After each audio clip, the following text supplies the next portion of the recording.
You know, sometimes Sony does do awesome things.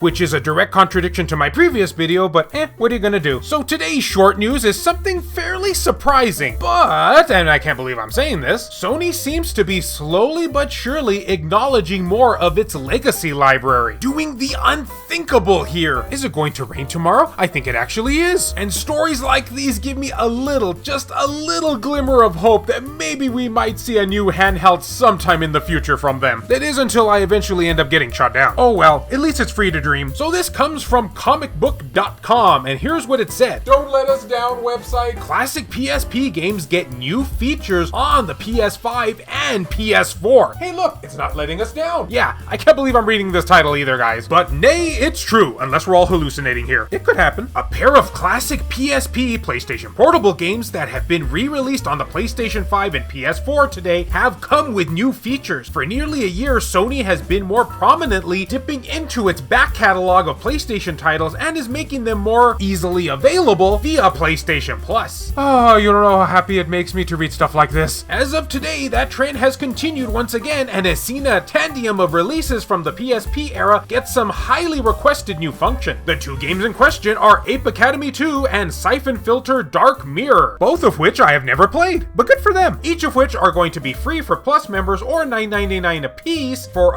non-Plus members. That is also me. When it comes to the new features that Ape Academy 2 and Siphon Filter Dark Mirror have in tow, both games have received improved visuals, quick saving, new video filters, and the ability to rewind. Perhaps most notably though, is that each title also now contains trophy support. While trophies eventually were earnable on the PlayStation Vita, did you hear that, guys? We actually got acknowledged. Sony didn't end up implementing this function for games that came to PSP. As such, today also happens to be the first instance in which Ape Academy 2 and Siphon Filter Dark Mirror have ever had earnable trophies, which should result in excitement from those looking to revisit these legacy PlayStation games. So the reason I wanted to cover this news is because it looks like Sony is finally opening up more to its legacy platforms out there. They're finally acknowledging their past releases. But then again, who would ever want to play ugly games such as these? Am I right, Jim Ryan? So what do you guys think about this news? Do you think that maybe we might be having more and more of a chance of getting a new handheld from Sony the more they are quote unquote dipping their toes into past games, i.e. a PS Vita 2? Okay, I'm just gonna say it. Or do you think that this is the best that we're ever gonna get? Please don't think that. I'd love to hear your thoughts and opinions down below. This video has been brought to you in part by all of these wonderfully generous Patreon and YouTube membership supporters who help make this content possible. If you would be interested in supporting the channel, then make sure to check the links down in the video description below. Thank you so much for watching, and I'll see ya next time.